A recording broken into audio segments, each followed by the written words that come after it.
കേരളത്തിൻ്റെ മുഖ്യമന്ത്രി വി.ഡി. സതീശനും അദ്ദേഹത്തിൻ്റെ മന്ത്രിമാർക്കും അഭിവാദ്യങ്ങൾ. ഏവർക്കും നമസ്കാരം. പുതിയ മന്ത്രിസഭ രൂപീകരിക്കപ്പെട്ട ശേഷം ചില ആളുകളൊക്കെ എന്നോട് ചോദിക്കാറുണ്ട്, ഇപ്പോഴും ചോദിക്കുന്നുണ്ട്, വി.ഡി. സതീശൻ സർക്കാരിനെ പറ്റി സാറിൻ്റെ അഭിപ്രായം എന്താണ്? പ്രതീക്ഷ എന്താണ്? അതിൽ സന്തോഷിക്കുന്നുവോ, അഭിമാനിക്കുന്നുവോ, അല്ല എന്താണ് താങ്കളുടെ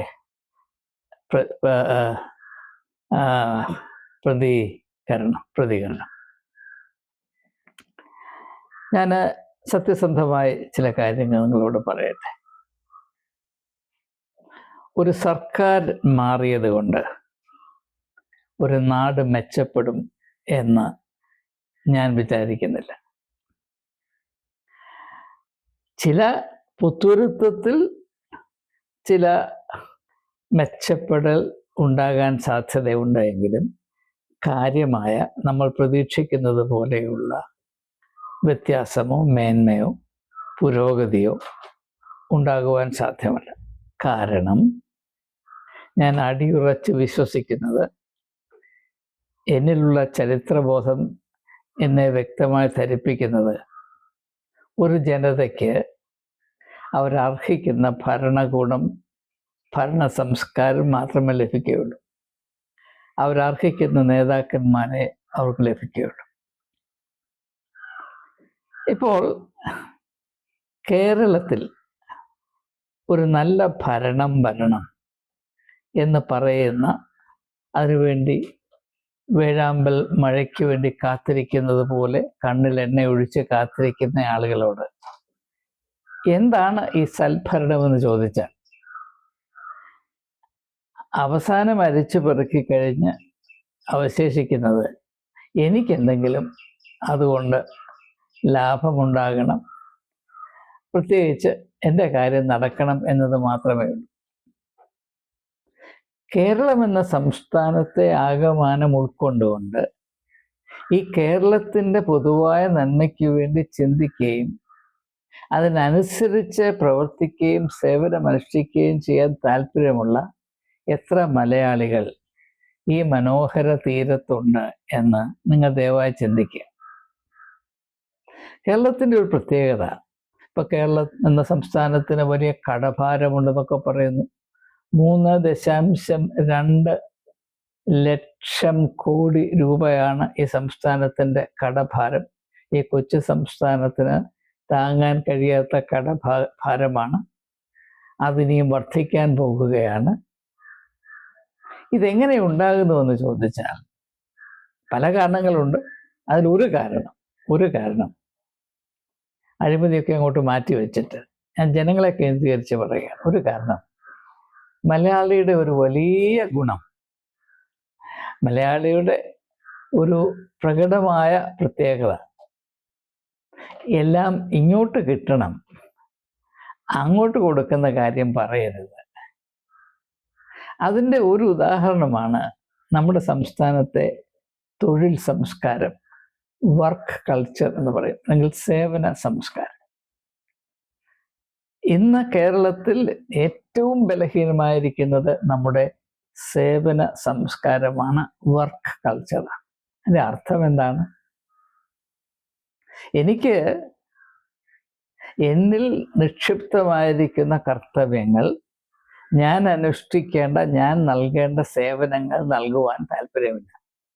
എന്നാൽ എനിക്ക് ഏറ്റവും അധികം വരുമാനമുണ്ടാകണം, ശമ്പള വർധനവുണ്ടാകണം, എനിക്ക് സുഖമായി ജീവിക്കണം. ഈ ഒരു താല്പര്യം കൊണ്ട് വ്യക്തികൾ ജീവിച്ചാൽ, അപ്രകാരമുള്ള വ്യക്തികളെ കൊണ്ടൊരു സമൂഹം നിറഞ്ഞാൽ ആ സമൂഹത്തിന് ഭാവി ഉണ്ടാകുകയില്ല. ഇതിൻ്റെ ശുദ്ധ മലയാളത്തിൽ പറഞ്ഞാൽ ഇതൊരു സ്വാർത്ഥത എന്നാണ്. സ്വാർത്ഥത കൊണ്ട് മാത്രം ഒരു ജനം ജീവിക്കുമ്പോൾ അവിടെ നിസ്വാർത്ഥമായ സേവനം അനുഷ്ഠിക്കുന്ന മന്ത്രിമാരും മുഖ്യമന്ത്രിയും ഒക്കെ ഉണ്ടാകണം, പോലീസ് ഉണ്ടാകണം, കോടതി ഉണ്ടാകണം എന്നൊക്കെ പറഞ്ഞാൽ ഞാൻ അല്പം ഇരുന്ന് ചിരിച്ചു പോകും. കാരണം അവരെല്ലാം ഇതേ സമൂഹത്തിൽ ജനിച്ചു വളരുന്നവരാണ്. നമ്മുടെ ഉള്ളിലുള്ള വികാരങ്ങളും നമ്മുടെ ഉള്ളിലുള്ള വെളിച്ചവും അന്ധകാരവുമാണ് അവരുടെയും ഉള്ളിലുള്ളത്.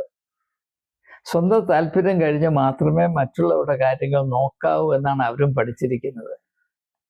അങ്ങനെ ചെയ്യാത്തവർ മണ്ടരാണ്. ഈ തരുണത്തിൽ ഒരു ഉദാഹരണമായിട്ട് ഞാൻ നിങ്ങളോട് പറഞ്ഞാൽ, ഞാൻ സെൻറ്റ് സ്റ്റീഫൻസ് കോളേജിൻ്റെ പ്രിൻസിപ്പൽ ആയിരുന്നപ്പോൾ എൻ്റെ ഭാര്യയുടെ സഹോദരൻ്റെ മകൾ അവരുടെ first year BA admission apply ചെയ്തു. നല്ല മാർക്കുണ്ട്, 96% ആണ് മാർക്കെന്നാണ് എനിക്ക് ഓർമ്മ. അങ്ങനെ ഒരു കുട്ടിയെ ഞാൻ പ്രിൻസിപ്പലാണ് അഡ്മിറ്റ് ചെയ്തതിൽ ആരും എന്നോടൊന്നും ചോദിക്കില്ല. എൻ്റെ മുമ്പിലിരുന്ന പ്രിൻസിപ്പൽ അദ്ദേഹത്തിൻ്റെ സഹോദരൻ്റെ മകനെ അവന് 45% മാർക്കുണ്ടായിരുന്നപ്പോൾ അഡ്മിറ്റ് ചെയ്തു, ആരും ചോദിച്ചില്ല. അങ്ങനെയുള്ള ഉദാഹരണങ്ങൾ എൻ്റെ മുമ്പിൽ ഇഷ്ടം പോലെയുണ്ട്. പക്ഷെ ഞാൻ ചിന്തിച്ചപ്പോൾ ആ കുട്ടിയേക്കാൾ അർഹതയുള്ള മറ്റൊരു കുട്ടിയുടെ സ്ഥാനം അപഹരിച്ചു വേണം ഞാൻ ഇങ്ങോട്ട് കൊടുക്കാൻ. എല്ലാ കുട്ടികളെയും ഒന്നുപോലെ സ്നേഹിക്കാൻ എനിക്ക് കഴിവില്ലെങ്കിൽ ഞാൻ എങ്ങനെയാണ് ഒരു ക്രിസ്ത്യാനിയാകുന്നത്? ഞാൻ എങ്ങനെയാണ് വിദ്യാഭ്യാസത്തിൻ്റെ ചുമതലയേറ്റൊരു കോളേജിനെ നയിക്കുന്നത്? യാതൊരു പരിഗണനയും കൊടുക്കാതിരുന്ന ആ കുട്ടിക്ക് അഡ്മിഷൻ കിട്ടിയില്ല. ഇത് മണത്തറിഞ്ഞ ഒരു റിട്ടയർഡ് സ്റ്റേറ്റ് ചീഫ് ജസ്റ്റിസായ എൻ്റെ ഒരു സുഹൃത്ത്, ഒരു സംസ്ഥാനത്തിൻ്റെ ചീഫ് ജസ്റ്റിസ് ആയിരുന്ന അദ്ദേഹം ഇത് കേട്ടറിഞ്ഞ് എൻ്റെ അടുത്ത് വന്ന് ചോദിച്ചു, തമ്പു സാബ് app kiss Duniya may രഹത്തെ high? താങ്കൾ ഏത് ലോകത്തിലാണ് വസിക്കുന്നത്? ഇങ്ങനെ ജീവിക്കാൻ ഒക്കുമോ? ഇതാണ് യാഥാർത്ഥ്യം. നമുക്ക് മറ്റൊരു ഭാഗം നോക്കാം. ഈ സംസ്ഥാനത്ത് ഞാൻ ക്രിസ്തീയ മതവിഭാഗത്തിൽപ്പെട്ടയാളാണ്. ക്രിസ്തീയമായ അനേക വിദ്യാഭ്യാസ സ്ഥാപനങ്ങൾ ഈ നാട്ടിലുണ്ട്. ക്രിസ്ത്യാനികൾ വിദ്യാഭ്യാസ മേഖലയിൽ വലിയ സംഭാവന ചെയ്തിട്ടുണ്ട്. മിഷണറിമാർ വലിയ സംഭാവന ചെയ്തിട്ടുണ്ട്. ഇതൊക്കെ ശരിയാണ്, യാതൊരു സംശയവും. പ്രത്യേകിച്ച് മിഷണറിമാർ. ഞാൻ ഇപ്പോഴത്തെ അവസ്ഥയാണ് പറയുന്നത്. ഈ സംസ്ഥാനത്ത് ഏറ്റവും മഹത്തായ ഗുണമേന്മയുള്ള ഉന്നത തലത്തിലുള്ള ഉന്നത നിലവാരം പുലർത്തുന്ന വിദ്യാഭ്യാസം, പ്രത്യേകിച്ച് ഉന്നത വിദ്യാഭ്യാസം ഈ സംസ്ഥാനത്തിൻ്റെ നന്മയ്ക്കും വികസനത്തിനുമായി പ്രദാനം ചെയ്യുവാൻ ലാക്കാക്കി അതിനനുസരിച്ച് വിദ്യാഭ്യാസ സ്ഥാപനങ്ങൾ നടത്തുന്ന എത്ര സഭകളുണ്ട്? നമ്മുടെ എത്ര കോളേജുകൾ അതിനുതകുന്നതാണ്? ഒരു കോളേജിൽ അധ്യാപകരെ നിയമിക്കുമ്പോൾ അത് കൈക്കൂലി വാങ്ങിച്ചാണ് നടത്തുന്നത് എങ്കിൽ എങ്ങനെയാണ് അവിടുത്തെ വിദ്യാഭ്യാസ നിലവാരം ഉയരുന്നത്? ഈ സ്ഥാപനം നടത്തുന്നത് കൊണ്ട് കേരള സംസ്ഥാനത്തിന് നന്മ വരണമെന്ന് അബദ്ധത്തിൽ പോലും ചിന്തിക്കുന്ന, ഒരു പ്രാവശ്യം ചിന്തിച്ചിട്ടുള്ള ഒരു ബിഷപ്പ് പോലും തൻ്റെ അധികാരത്തിൻ്റെ കീഴിലുള്ള കോളേജിൽ കൂടെ കോഴ വാങ്ങിച്ച് പോക്കറ്റ് നിറച്ച് പോകാൻ സാധ്യമല്ല. എന്നാൽ ഇന്ന് കേരളത്തിൽ ഒട്ടുമുക്കാലും ക്രിസ്തീയ സ്ഥാപനങ്ങൾ കോഴ വാങ്ങിക്കാനുള്ള പ്രധാന താല്പര്യത്തിലാണ് നടത്തപ്പെടുന്നത് എന്ന് എൻ്റെ അനുഭവത്തിൽ ഞാൻ നിങ്ങളോട് പറയാം. അങ്ങനെയായിരിക്കെ പരിശുദ്ധന്മാർ നമ്മുടെ സംസ്ഥാനത്തോട് ഇത് ചെയ്യുമ്പോൾ വിദ്യാഭ്യാസ നിലവാരം ഭരണഘടന നൽകുന്ന പ്രത്യേകമായ ആനുകൂല്യങ്ങൾ ഉപയോഗിച്ച് മലീമസമാക്കുമ്പോൾ, അതിൻ്റെ നിലവാരം ഇടിച്ചു കളയുമ്പോൾ രാഷ്ട്രീയക്കാരിൽ നിന്ന് ഞാൻ എന്ത് പ്രതീക്ഷിക്കണം എന്നാണ് നിങ്ങൾ പറയുന്നത്? ഞാൻ വേറൊരു കാര്യം പറയാം. അല്പം യാഥാർത്ഥ്യബോധം വളർത്തിയെടുക്കുന്നതോട് നഷ്ടമില്ലല്ലോ. ഞാനിപ്പോൾ വസിക്കുന്ന ഇടം Peroorkada MG Nagar, house number 26. ഞാൻ 2005 വാങ്ങിച്ചതാണ്. 2005 മുതൽ 2016 വരെ ഇതേതാണ്ട് ഇവിടെ ആൾ താമസമില്ലായിരുന്നു. ഞാൻ വല്ലപ്പോഴും വന്നും പോയി വരുന്നു എന്നല്ലാതെ ഇവിടെ തുടർച്ചയായിട്ട് താമസിക്കാൻ തുടങ്ങിയത് 2016-ലാണ്. ഈ 11 വർഷം കൊണ്ട് എൻ്റെ വസ്തുവിൽ അയൽക്കാരായ സഹൃദയരായ ആളുകൾ സമ്മാനം ചെയ്ത കുപ്പികളും പഴയ ചെരുപ്പുകളും, പിന്നെ അവരുടെയൊക്കെ വീട് പണിതപ്പോൾ അവിടെ ഉച്ഛിഷ്ടമായി വന്ന ഒത്തിരി കാര്യങ്ങൾ, ചപ്പും ചവറും, 3 ട്രക്ക് നിറച്ച് ഇങ്ങനെയുള്ള മാലിന്യം എൻ്റെ പറമ്പിൽ നിന്ന് വെളിയിൽ കൊണ്ട് കളഞ്ഞിട്ടാണ് എൻ്റെ ഭൂമിയായി എനിക്ക് വീണ്ടെടുക്കാൻ കഴിഞ്ഞു. അയലത്തുകാരുടെ സംഭാവനയാണ്. സ്വന്തം പറമ്പ് നന്നായിരിക്കാൻ, അവിടെ മാലിന്യം കൂട്ടാതിരിക്കാൻ അയൽക്കാരൻ്റെ മോന്തയ്ക്ക് എറിഞ്ഞു കൊടുക്കുന്ന സംസ്കാരമാണിത്. ഇത് നമ്മുടെ സ്വഭാവമാണ്. അങ്ങനെ അതാണ് യാഥാർത്ഥ്യം. തന്നെ പോലെ അയൽക്കാരനെയും കരുതണം എന്ന് പറയുന്ന അടിസ്ഥാന പ്രമാണം എത്ര പേർക്ക് സ്വീകാര്യമാണ്? എല്ലാവർക്കും അവരവരുടെ കാര്യം മാത്രം കാണും. ഞാനിവിടെ വന്ന ശേഷം അനേക വ്യക്തികൾ അവർക്ക് സംഭവിച്ച പ്രയാസങ്ങൾ, സഹിക്കേണ്ടി വരുന്ന അനീതികൾ, സഭയോടുള്ള ബന്ധത്തിൽ അവരുടെ വേദനകൾ, മുറിവുകൾ എന്നോട് പറഞ്ഞിട്ടുണ്ട്. അപ്പോഴൊക്കെ ഞാൻ അവരോട് ചോദിച്ചിട്ടൊരു കാര്യം, നിങ്ങളുടെ സ്ഥാനത്ത് വേറൊരാൾ ആണ്, അങ്ങനെ ഒരാൾ നിങ്ങളോട് വന്ന് ഈ പരാതി പറഞ്ഞാൽ നിങ്ങൾ എന്ത് ചെയ്യും? നിങ്ങൾ ആ വ്യക്തിയോട് കൂടെ ചേർന്ന് നിന്ന് അവന് നീതി ലഭിക്കത്തക്കവണ്ണം അവനോട് സഹകരിക്കുന്നു? ഇല്ല. അത് ഞങ്ങളെ കൂടാതെ പ്രയാസമാണ്, എനിക്ക് എൻ്റെ കാര്യം. എന്നാൽ എൻ്റെ കാര്യം നേടാൻ മറ്റാരെങ്കിലും എൻ്റെ ഭാരം കൊണ്ടെടുക്കണം എന്നതിനപ്പുറത്ത് ചിന്തിക്കാൻ ഒരു കാലത്ത് മലയാളിക്ക് കഴിഞ്ഞിരുന്നു. എനിക്ക് നന്നേ ഓർമ്മയുണ്ട് എൻ്റെ ചെറുപ്പകാലം. ഇങ്ങനെയുള്ള മാനുഷിക അടിസ്ഥാന നന്മകൾ നമ്മളിൽ നിന്ന് വേറിട്ടുപോയി, അറ്റുപോയി. ഇതിനൊന്നും മാറ്റം വരാതെ ഇനി വേറൊരു കാര്യം പറയാം. എന്തുകൊണ്ടാണ് കേരളത്തിൽ നിന്ന് ആയിരക്കണക്കിന് വിദ്യാർത്ഥികൾ, പ്രത്യേകിച്ച് ഉന്നത വിദ്യാഭ്യാസ താല്പര്യമുള്ളവർ, ഈ സംസ്ഥാനത്തെ വിട്ട് അന്യ സംസ്ഥാനങ്ങളിൽ പോകുന്നത്? ഇവിടുന്ന് എത്രയോ ആയിരങ്ങളാണ് പോകുന്നത്.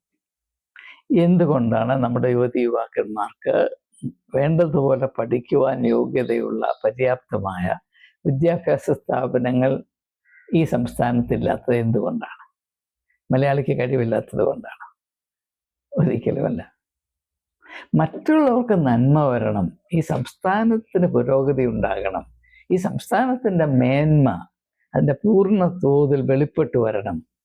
അതിനുവേണ്ടി ഞാൻ ഏർപ്പെട്ടിരിക്കുന്ന മേഖലയിൽ, എൻ്റെ ചുമതലയിരിക്കുന്ന കാര്യങ്ങളിൽ ഞാൻ ഏറ്റവും മഹനീയമായ മേൽത്തരമായ സേവനം അനുഷ്ഠിക്കും എന്ന ഒരു താല്പര്യത്തിൽ അധ്വാനിക്കുന്ന എത്ര അധ്യാപകർ കേരളത്തിലുണ്ട്, മാനേജ്മെന്റ് കേരളത്തിലുണ്ട്. ഇതൊന്നുമില്ലാതെ രാഷ്ട്രീയക്കാർ മാത്രം ഏറ്റവും ഉദാത്തമായ ദർശനത്തോടുകൂടെ ഈ സംസ്ഥാനത്തെ ഭരിക്കണമെന്നും, അതുകൊണ്ട് ഒരു മുഖ്യമന്ത്രി മാറി വേറൊരു മുഖ്യമന്ത്രി വന്നു കഴിഞ്ഞാൽ ഇവിടെ സ്വർഗമാകുമെന്നും പറയുന്നത് ശുദ്ധ പൊട്ടത്തരമാണ്, മൊണ്ണത്തരമാണ്. ഞാനിങ്ങനെ പറയുമ്പോൾ വി.ഡി. സതീശൻ എന്ന് പറയുന്ന വ്യക്തിയുടെ കഴിവുകളെ ചോദ്യം ചെയ്യുകയല്ല. ഞാൻ അറിഞ്ഞിടത്തോളം അദ്ദേഹം നല്ലവനാണ്, വളരെ കഴിവുള്ളവനാണ്. എനിക്ക് വളരെ താല്പര്യമുള്ള ഒരു കാര്യം, അദ്ദേഹം വായനാശീലമുള്ള വ്യക്തിയാണ്. ഞാൻ അങ്ങനെയുള്ളവരെ ബഹുമാനിക്കും. വായിക്കുന്നവൻ അല്പമെങ്കിലും മനുഷ്യ അന്തസ്സിനെ പറ്റി, ഹ്യൂമൻ ഡിഗ്നിറ്റിയെ പറ്റി ബോധമുള്ളവനായിരിക്കും. അവൻ്റെ ചിന്തകൾ ഈ തീരെ താഴേക്കിടയിൽ വീണു പോകാതെ അല്പം ഔന്നത്യം പ്രാപിപ്പാൻ, നിലനിർത്തുവാൻ ശ്രമിക്കും. അതുകൊണ്ട് വി.ഡി. സതീശൻ എന്ന് പറയുന്ന ഒരു വ്യക്തിയിൽ നിന്ന് നന്മ പ്രതീക്ഷിക്കുവാൻ ന്യായമുണ്ട്, ഇല്ല എന്ന് ഞാൻ പറയുന്നില്ല. എൻ്റെ അഭിപ്രായം മറ്റൊന്നാണ്. ഇവിടെ എത്ര വലിയ മന്ത്രിസഭ വന്നാലും ഇവിടുത്തെ ജനം അവർ ആയിരിക്കുന്ന അവസ്ഥയിൽ, അവരുടെ സംസ്കാരത്തിൽ, അവരുടെ ചിന്താഗതിയിൽ, കാഴ്ചപ്പാടിൽ, സ്വഭാവത്തിൽ ഔന്നത്യം പ്രാപിക്കാതെ വളരാതെ ഉന്നതരാകാതെ ഈ സംസ്ഥാനത്തിന് അതർഹിക്കുന്ന നന്മ കൈവരികയില്ല എന്നതാണ് എനിക്ക് എവരോടും പറയാനുള്ളത്. ഇവിടെ മലയാളി പ്രത്യേകമായി ശ്രദ്ധിക്കുന്ന ഒരു കാര്യം കൂടെ പറഞ്ഞ് ഞാൻ ചിന്ത അവസാനിപ്പിക്കാൻ പോവുകയാണ്. കേരളത്തിന് നഷ്ടമായ ഒരു വലിയ സമ്പത്ത് മനുഷ്യൻ എന്ന് പറയുന്ന സങ്കല്പമാണ്. മനുഷ്യൻ എന്ന സങ്കല്പം എൻ്റെ അറിവിൽ ലോകത്തിലെ ഏറ്റവും വലിയ സങ്കല്പമാണ്. അതിനപ്പുറത്തൊരു സങ്കല്പവും എനിക്കറിയില്ല. മനുഷ്യനപ്പുറത്തൊന്നും ഞാൻ കണ്ടിട്ടില്ല, അറിഞ്ഞിട്ടുമില്ല, അറിയാൻ താല്പര്യവുമില്ല. മനുഷ്യ മാഹാത്മ്യം എന്നത് എന്നെ സംബന്ധിച്ചിടത്തോളം എൻ്റെ ഏറ്റവും വലിയ ആവേശവും ഏറ്റവും വലിയ ആശയവുമാണ്. എന്നാൽ ആ തലത്തിൽ ഒന്ന് വളരുവാനും അതിന് അനുയോജ്യമായ വിധത്തിൽ കാഴ്ചപ്പാടുകളെ ഒന്ന് മെച്ചപ്പെടുത്തുവാനും അത് പ്രവൃത്തിപഥത്തിൽ കൊണ്ടുവരുവാനും മലയാളിക്ക് എന്താണ് താല്പര്യമില്ല. നമുക്ക് ഏവർക്കും പരിചയമുള്ളൊരു കാര്യം കൂടെ ഞാൻ ഈ തരുണത്തിൽ സാന്ദർഭികമായി സൂചിപ്പിക്കട്ടെ. മലയാളികൾ കേരളക്കര വിട്ട് വേറെ എവിടെ പോയാലും അവരേറ്റവും നല്ല അധ്വാനികളും ഏറ്റവും മനോഹരമായി മറ്റുള്ളവരെ അത്ഭുതപ്പെടുത്തുന്ന വിധത്തിൽ സേവന തൽപരരുമായിരിക്കും. അതേ വ്യക്തി കേരളത്തിൻ്റെ മണ്ണിൽ വന്നു കഴിഞ്ഞാൽ ഈ ടയറിന് കാറ്റ് പോകുന്നത് പോലെ ഉള്ള അവസ്ഥയിലാണ്. ഈ ഒരു യാഥാർത്ഥ്യമെങ്കിലും നാം അഭിമുഖീകരിക്കണം. എന്തുകൊണ്ടാണ് ഇപ്രകാരമായിരിക്കുന്നത് എന്ന് നാം മനസ്സിലാക്കണം. അങ്ങനെ മനസ്സിലാക്കുമ്പോൾ നമ്മുടെ മനസ്സിൽ തെളിഞ്ഞു വരുന്ന ചെയ്യാനുള്ള കാര്യങ്ങൾ ചെയ്യുവാൻ ഒരു സംസ്ഥാനത്തിൻ്റെ ജനമെന്നോണം ഒറ്റക്കെട്ടായി നിന്ന് പ്രവർത്തിക്കാൻ മലയാളി കൂട്ടാക്കണം. അല്ലെങ്കിൽ ഭാവിയെപ്പറ്റി വലിയ സ്വപ്നങ്ങളൊന്നും വെച്ച് പുലർത്തുന്ന വലിയ അർത്ഥമൊന്നുമില്ല. മനുഷ്യൻ നന്നാകാതെ ഒരു സംസ്ഥാനം നന്നാകില്ല എന്ന് വളരെ വ്യക്തമായി നമ്മെ പഠിപ്പിച്ച ഒരു വലിയ ആത്മീയ വെളിച്ചം ഈ കേരളത്തിൻ്റെ മണ്ണിൽ നിന്ന് ഉദിച്ചിട്ടുണ്ട്. അതിൻ്റെ പേര് നാരായണ ഗുരു എന്നാണ്. മതം ഏതായാലും മനുഷ്യൻ നന്നായാൽ മതി എന്ന് പറഞ്ഞാൽ അർത്ഥം മനുഷ്യൻ നന്നായി കഴിഞ്ഞാൽ ബാക്കി എല്ലാം ശരിയാകും. നമുക്കറിയാം, കഴിഞ്ഞ സർക്കാർ, ഇടത് സർക്കാർ പറഞ്ഞു ഇടത് വരും എല്ലാം ശരിയാകും. എന്ത് സംഭവിച്ചു എന്ന് നമുക്കറിയാം. അങ്ങനെ ഒരു സർക്കാർ വന്നതുകൊണ്ട് ഒന്നും ശരിയാകില്ല. ശരിയാകണമെങ്കിൽ മനുഷ്യൻ നന്നാകണം. ഒരു ഉദാഹരണം കൂടെ പറഞ്ഞ് ഞാൻ അവസാനിപ്പിക്കട്ടെ. ഞാൻ അധ്യാപകനായിരുന്നു. ഞാൻ എൻ്റെ ക്ലാസ് റൂമിൽ ഒരു ക്ലാസ് എടുക്കാനായിട്ട് ചെല്ലുമ്പോൾ ആ ക്ലാസ് റൂമിലിരിക്കുന്ന വ്യക്തികളുടെ, എൻ്റെ വിദ്യാർത്ഥിനികളുടെ താല്പര്യം എൻ്റെ ഉള്ളിലുള്ള സാധ്യതകളുടെ അങ്ങേയറ്റം വെച്ച് ഏറ്റവും മനോഹരമായി അവർക്ക് ക്ലാസ് എടുക്കാൻ എന്നെ സഹായിക്കും. എന്നാൽ എൻ്റെ മുമ്പിലിരിക്കുന്ന 20 പേര് 25 പേർക്ക് ഞാൻ പറയുന്ന ആശയങ്ങളോട് വലിയ താല്പര്യമൊന്നുമില്ല. അവരോട് ചുമ്മാതെ വന്നിരിക്കുന്നു, ഉറക്കമാണോ ഉണർന്നിരിക്കുകയാണോ എന്നറിയാത്ത വിധത്തിൽ അവരിയ്ക്കുന്നു എന്ന് പറഞ്ഞാൽ വേണ്ടതുപോലെ അവരെ പഠിപ്പിക്കാനുള്ള ഒരു ആന്തരികമായ പ്രചോദനം എനിക്കുണ്ടാവില്ല. അത് വളരെ ലളിതമാണ്.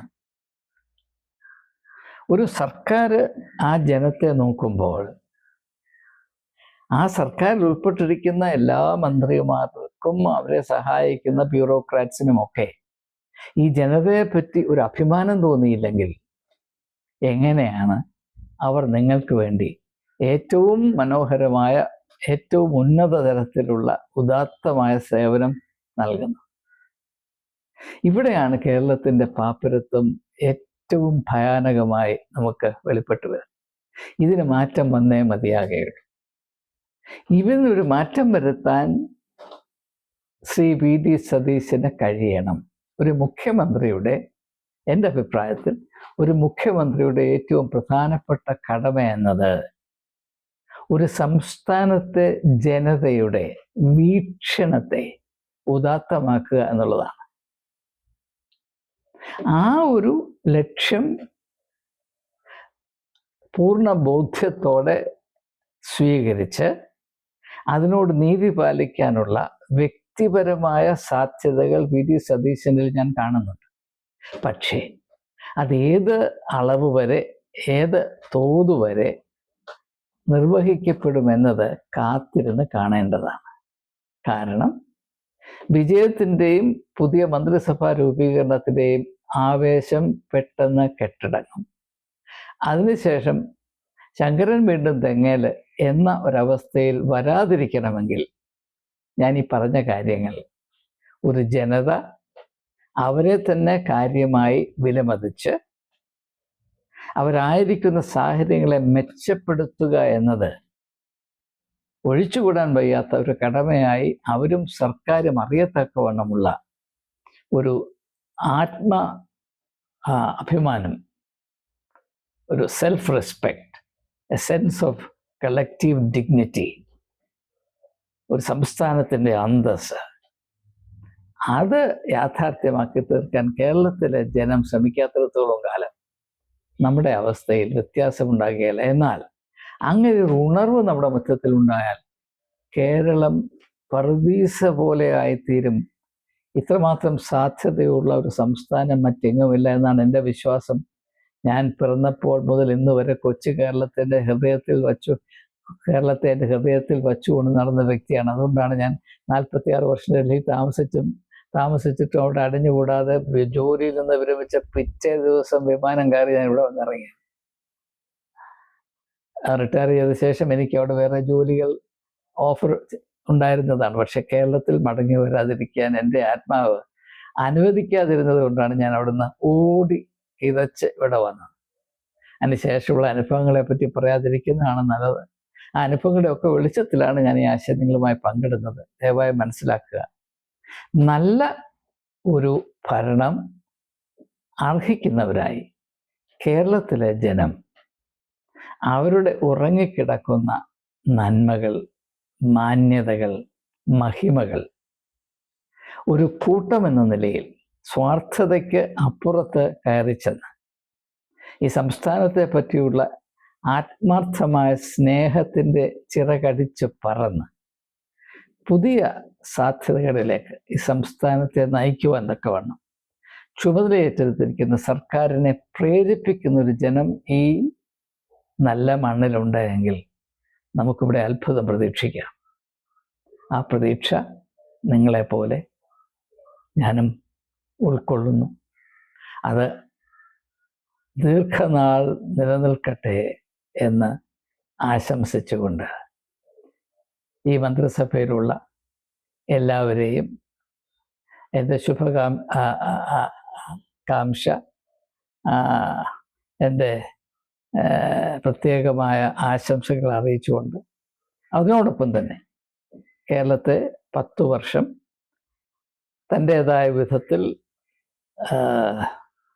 ഭരിച്ച, അല്ലെങ്കിൽ കേരളത്തെ നയിച്ച, അല്ലെങ്കിൽ കേരളത്തിൻ്റെ ഭരണം നടത്തിയ പിണറായി വിജയനോട് ഉള്ള നന്ദിയും, എന്നാൽ അതേസമയം തന്നെ അദ്ദേഹത്തിൻ്റെ ഭരണകാലത്ത് പ്രത്യേകിച്ച് കഴിഞ്ഞ 5 വർഷം സംഭവിച്ച പാളിച്ചകൾ അനവധിയാണ്. അങ്ങനെ ഉണ്ടായിരുന്നില്ല എങ്കിൽ കൊള്ളായിരുന്നു എന്ന് ഞാൻ ആഗ്രഹിക്കുന്നു. കാരണം ഇടതുപക്ഷ പ്രസ്ഥാനം നിലനിൽക്കുക എന്നത് കേരളത്തിൻ്റെ മാത്രമല്ല, ഭാരതത്തിൻ്റെ ജനാധിപത്യ ഭരണ സംസ്കാരത്തിൻ്റെ നിലനിൽപ്പിൻ്റെ പ്രശ്നമാണ്. It's an existential issue for Indian democracy that the left movement not only survives but also remains robust. അതുകൊണ്ട് ഇടതുപക്ഷ പ്രസ്ഥാനം ബലഹീനമായി പോകുന്നതിൽ എനിക്ക് യാതൊരു സന്തോഷവുമില്ല. പക്ഷേ ഇടതാണെങ്കിലും വലുതാണെങ്കിലും തെറ്റ് കാണിച്ചാൽ, അഴിമതി കാണിച്ചാൽ, ധിക്കാരം കാണിച്ചാൽ അതിൻ്റെ ശമ്പളം കിട്ടണം എന്നും ഞാൻ ആത്മാർത്ഥമായി വിശ്വസിക്കുന്നു. പിണറായി വിജയൻ്റെ തെറ്റുപറ്റി, അതിൻ്റെ ഒരു ഇര ഞാനാണ്. ഞാൻ മുമ്പ് പറഞ്ഞിട്ടുള്ളതാണ്. എനിക്ക് തിരുവനന്തപുരത്ത് വഴി നടക്കാതിരിക്കത്തക്കവണ്ണം അവിടെ ഒരു സംഭവം ഉണ്ടായി. ഞാൻ വീണ്ടും അത് ആവർത്തിക്കുന്നില്ല.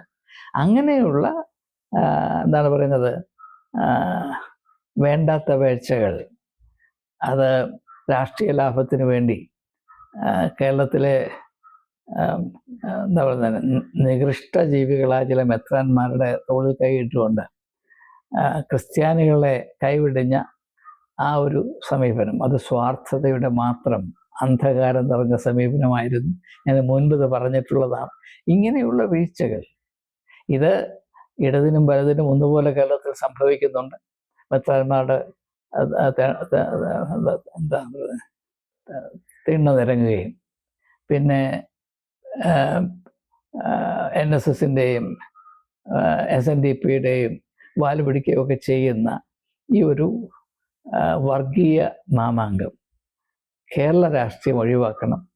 കാരണം രാഷ്ട്രീയം വർഗീയവൽക്കരിക്കപ്പെട്ടാൽ സൽഭരണം നശിച്ചു പോകും. ഇത് മലയാളി അറിയേണ്ട സത്യമാണ്. രാഷ്ട്രീയം വർഗീയവൽക്കരിക്കപ്പെട്ടാൽ സൽഭരണം മരിച്ചു പോകും. അതാണ് കേരളത്തിൽ സംഭവിച്ചത്. അത് ഭാരതത്തിൽ ആകമാനം സംഭവിച്ചുകൊണ്ടിരിക്കുന്നു. ഇതൊക്കെ കണ്ട് ഇതിൻ്റെ സത്യം എന്തെന്ന് തിരിച്ചറിയുവാൻ കേരളത്തിലെ ജനം ധൈര്യം കാണിക്കണമെന്ന് ഒരിക്കൽ കൂടെ വിനീതമായി അഭ്യർത്ഥിച്ചുകൊണ്ട് വാക്കുകൾ ചുരുക്കുന്നു. ഏവർക്കും എൻ്റെ നമസ്കാരം.